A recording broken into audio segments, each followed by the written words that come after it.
Olá, meu nome é Bruno, sou enfermeiro da Secretaria de Estado de Saúde. Atualmente eu trabalho na Gerência de Serviços Obstétricos e Neonatal, da Diretoria de Enfermagem, e hoje eu vou trazer para vocês o protocolo de acolhimento e classificação de risco das portas das urgências e emergência da rede SES. Esse protocolo ele foi implementado com o objetivo de aperfeiçoar as entradas das urgências e emergências com o serviço de classificação de risco. O principal objetivo do serviço de classificação de risco da rede é a identificação dos pacientes que necessitam de um tratamento imediato, de acordo com o grau de risco ou grau de sofrimento que eles apresentam quando adentram aquela porta do serviço. A competência técnica para a realização da classificação de risco ela é regulamentada pela Resolução COFEN 661 de 2001. Ela define como o enfermeiro o principal ator na classificação de risco e ela traz que é importante o enfermeiro ter o curso de capacitação no protocolo adotado na instituição. O tempo médio de classificação implementado por essa resolução é de 4 minutos, não podendo o enfermeiro ultrapassar 15 classificações por hora. Como é que funcionava antes o serviço de emergência, né? Ele era um serviço que o usuário chegava por ordem de chegada. E isso tornava o serviço inseguro para o paciente e para a equipe de saúde. Com o sistema de acolhimento com classificação de risco, a gente minimiza essa insegurança para a equipe e organiza o serviço. A gente identifica aqueles pacientes que têm maior grau de risco de desenvolver algum tipo de deterioração clínica que possa levar um agravo ou um dano à saúde daquela pessoa.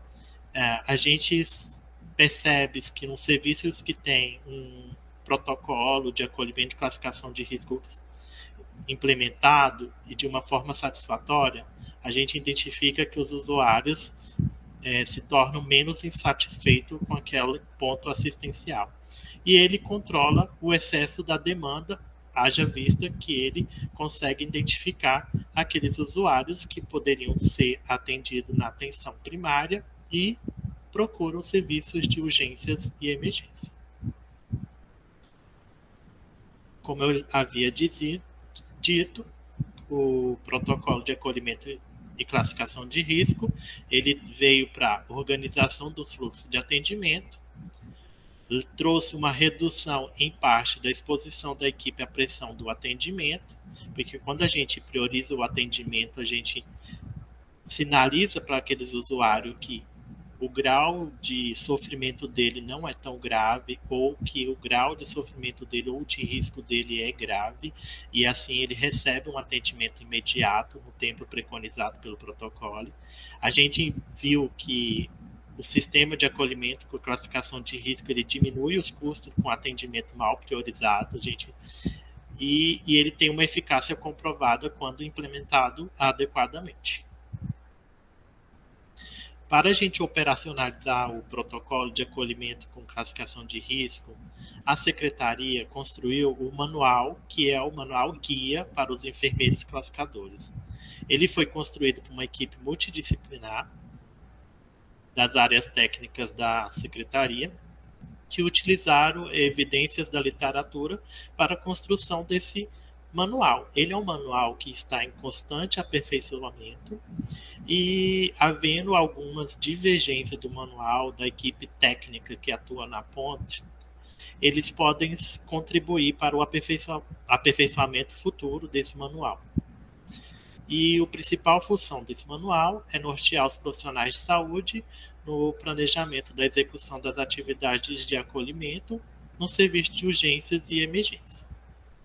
Como é que funciona o manual de acolhimento com classificação de risco? Ele é estratificado em 5 cores, que define o grau de priorização que aquele usuário vai ter. Na cor vermelha, ele traz que o atendimento imediato. São os pacientes com risco iminente de morte que necessitam de atendimento médico imediato.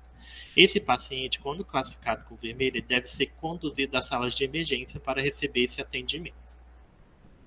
Na classificação laranja, a gente identifica que é um caso de muita urgência e que o paciente tem um tempo-alvo preconizado de atendimento de 10 minutos, que leva à manutenção da vida se iniciado em qualquer ponto da atenção e se iniciado no tempo hábil.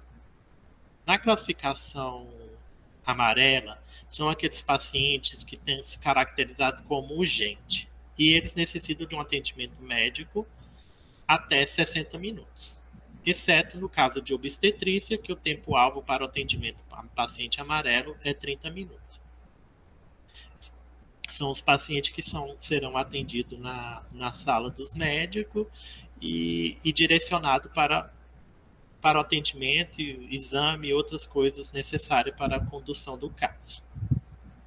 A classificação verde são aqueles pacientes que não apresentam risco de agravo e eles são classificados, eles são atendidos dentro das unidades de urgência e emergência no tempo preconizado de 6 horas e na obstetrícia esse tempo é de até 2 horas.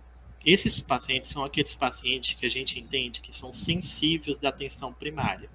E se na região de saúde existe uma pactuação construída pela superintendência, esse paciente pode ser direcionado para atenção básica numa troca de cuidado responsável entre a equipe da urgência com as equipes da atenção primária. A classificação azul é aqueles pacientes que não necessitam de um atendimento prioritário nem de urgência. São aqueles pacientes que podem ser conduzidos para as unidades básicas de atendimento e serem atendidos pelas equipes de atenção, demandas espontâneas da APS. São pacientes que o caso não necessita de atendimento no dia, eles podem ser reagendados naquela mesma semana dentro das equipes de estratégia de saúde da família da região de referência desse paciente. Como é que acontece a classificação de risco? Elas são conduzidas por etapas em que os pacientes eles podem chegar no serviço de urgência e emergência conduzido pelo SAMU, pelo corpo de bombeiro ou eles mesmos procuram o serviço. Quando eles chegam no serviço, eles fazem uma abertura da ficha de atendimento de emergência. Nesse primeiro ponto, a gente identifica que esse paciente recebe o acolhimento da equipe. O acolhimento ele pode ser feito por qualquer profissional, desde o técnico administrativo da ficha, como o vigilante ou qualquer outro profissional de saúde que ali sejam solicitados por aquele paciente. A partir da abertura da ficha, esse paciente ele é direcionado para as salas de acolhimento com classificação de risco, onde o enfermeiro vai fazer uma escuta desse paciente e identificar o grau de risco que ele apresenta. Na sala de acolhimento com classificação de risco, o enfermeiro irá verificar se ele apresenta alguma ventilação ok, se a circulação dele está ok, se está alterado ou não, os sinais vitais, e em gestante a gente vai avaliar a dor e estratificar o risco. A partir da queixa do paciente e usando o protocolo adotado pela secretaria e a expertise do profissional enfermeiro, ele vai ser classificado com um grau de risco conforme o protocolo preconizado. A partir dessa estratificação, o enfermeiro classificador vai escolher a clínica e direcionar esse paciente para atendimento médico. Um ponto de controle do serviço de classificação de risco é entre a abertura da GAI e a primeira classificação pelos enfermeiros classificadores. O tempo preconizado entre a abertura da GAI e a classificação é de 15 minutos, sendo esse um indicador de avaliação do serviço de acolhimento com classificação de risco. O tempo preconizado para o classificador realizar a estratificação de risco dele é 5 minutos. O protocolo ele também permite que o paciente seja reclassificado quando apresenta qualquer alteração no seu quadro clínico ou sinais de deterioração clínica que necessita de uma intervenção dessa equipe. Um ponto importante é observar que o classificador ele não pode encaminhar o paciente para outras unidades assistenciais, a não ser que exista uma pactuação na superintendência onde de transferência de cuidado responsável, que sim, ele poderá direcionar esse paciente para essa outro ponto assistencial. As etapas da CR. Inicialmente, o enfermeiro tem que avaliar o tempo de início da queixa ou do evento que o paciente relata. Tendo assim, algumas definições têm que se tornar claras para essa equipe. Assim, a gente define que o início abrupto dos sintomas é quando ele acontece em segundos ou minutos. O início agudo é quando o tempo entre a abertura entre os sintomas e a procura do serviço ele está no intervalo de 12 a 24 horas e, em alguns casos, a menor que isso.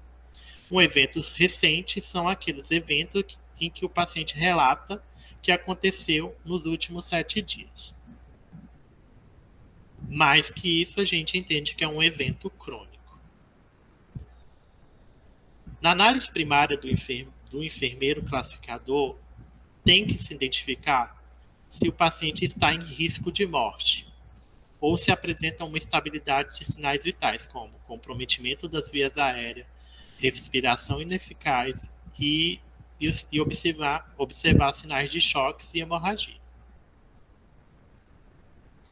Após excluído essas informações, você realiza a estratificação conforme o protocolo e o fluxogramas adequado aferido.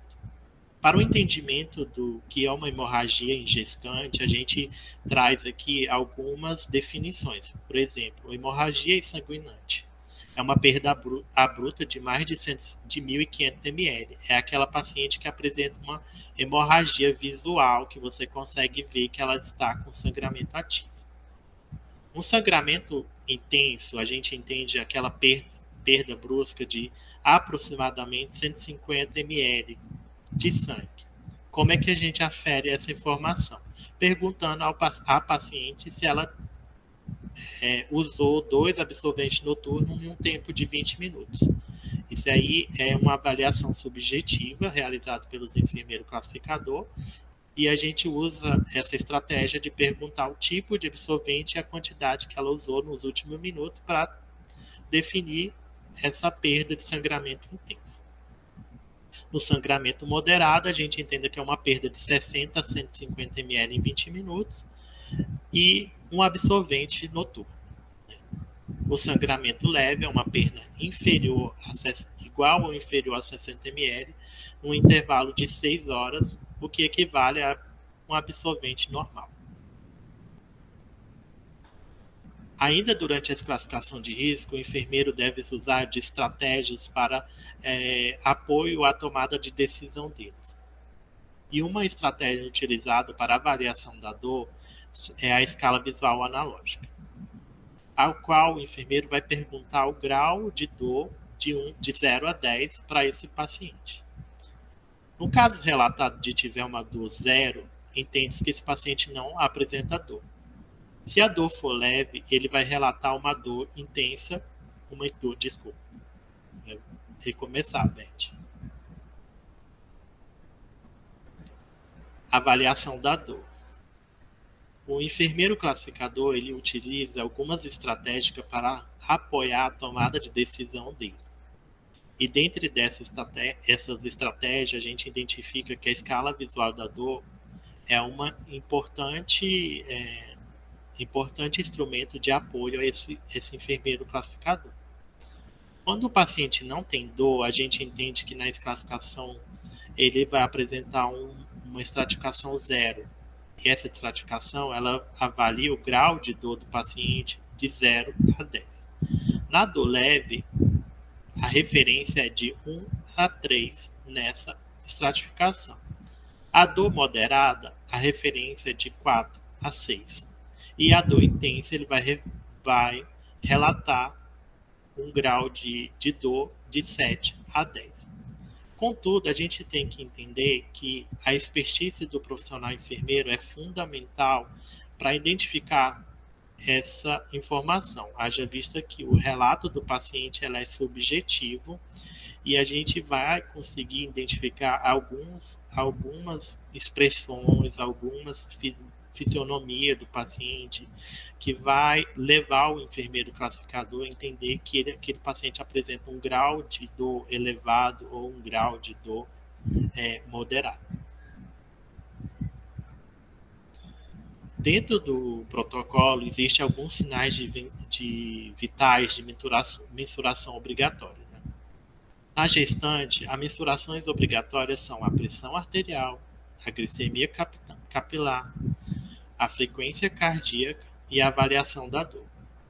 Nos adultos, a gente faz a verificação da pressão arterial, da glicemia capilar, da frequência cardíaca e da temperatura corporal. Crianças e adolescentes, a gente verifica frequência cardíaca, glicemia capilar e pressão arterial, conforme o fluxo existente, e oximetria de pulso e temperatura corporal.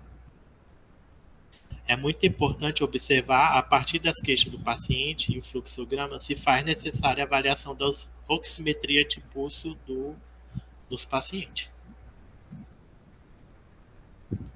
Dentro do protocolo, a gente identifica que existem algumas situações especiais, que no caso são os pacientes referenciados, como encaminhamento e classificação de risco da APS ou SAMU. Eles deverão ser encaminhados para a sala de classificação. O que a gente preconiza? Os pacientes que são atendidos na APS, eles já foram avaliados por uma equipe que estratificou aquele paciente e entendeu que aquele paciente precisa passar numa sala, um serviço de urgência e emergência. E aí, se eles não apresentam um grau de sofrimento elevado, eles deverão ser direcionados para a sala de classificação para ser reclassificado. Caso esses pacientes apresentem um grau de sofrimento ou um risco de vida elevado, e eles foram previamente classificados como vermelhos, esses pacientes deverão ter a classificação mantida como vermelho e direcionado para o atendimento prioritário. Isso vale tanto para os pacientes trazidos pela APS como dos pacientes conduzidos pelo SAMU-DF. Pacientes que vão para as unidades de urgência e emergência para troca de sonda, traqueostomia, administração de medicamentos em sala de infusão, serão conduzidos pela equipe de enfermagem para receber esse atendimento. Pacientes que são para curativos, que foram atendidos no hospital somente fora dos horários de funcionamento da UBS, sendo esse paciente direcionado para a atenção primária, caso eles procurem o serviço de urgência no horário de funcionamento da atenção primária. Como que funciona o instrumento de classificação de risco? A partir da queixa principal do paciente que levou ele ao serviço de urgência e emergência, a gente vai identificar aonde essa queixa, qual fluxograma atende melhor aquela queixa. E aí, nos protocolos que a gente vamos abordar adiante, ele traz as principais queixas e o grau de estratificação de risco daquele usuário. Aqui a gente está trazendo um protocolo de forma didática e resumida da dor abdominal. Se o enfermeiro classificador entendeu que aquele paciente apresenta um sinal de choque, e a qual o descritor, um descritor do que seria sinal de choque está descrito, né? Ele apresenta uma pressão sistólica abaixo de 60 milímetros de mercúrio, ele apresenta uma letargia, uma taquipneia, uma irritabilidade. Esse paciente ele vai ser classificado como vermelho. Por quê? Porque ele apresentou sintomas e sinais de choque. Caso ele não apresente sinais de choque ou outro descritor que fecharia como vermelho, a gente vai para uma estratificação laranjada, ver se a queixa principal e os sinais e sintomas aferidos levam ele a uma classificação laranjada. Por exemplo, a gente tem aqui uma dor intensa de 7 a 10, ele é classificado como laranjado, vômitos incoercíveis também são classificados como laranjado, e uma temperatura maior ou igual a 39,5 graus Celsius, ele é classificado como laranjado. Se ele apresentar um desses sintomas, ele é classificado laranjado. E a partir daqui a gente identifica a avaliação, ela corre de cima para baixo. Ao primeiro passo que o classificador encontrar aquele descritor que atenda à queixa do paciente, a classificação deverá ser tomada.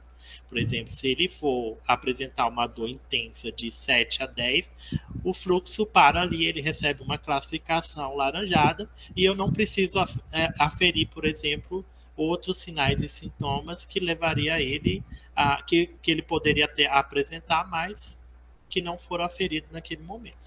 Já fechou a classificação no laranjado. Se ele não tiver nenhum sinais e sintoma laranjado, a gente segue o fluxo para a estratificação laranjada.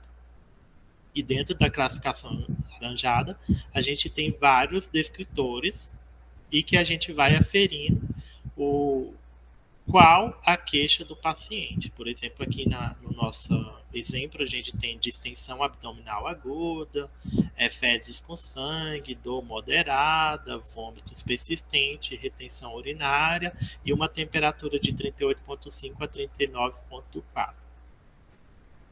Como que a gente faz? A gente começa a identificar, por exemplo, o primeiro índice da classificação amarela. Ele atendeu? E isso vale para todas as cores. Ele atendeu aquele índice? Não, a gente vai para o segundo. A queixa atendeu esse descritor?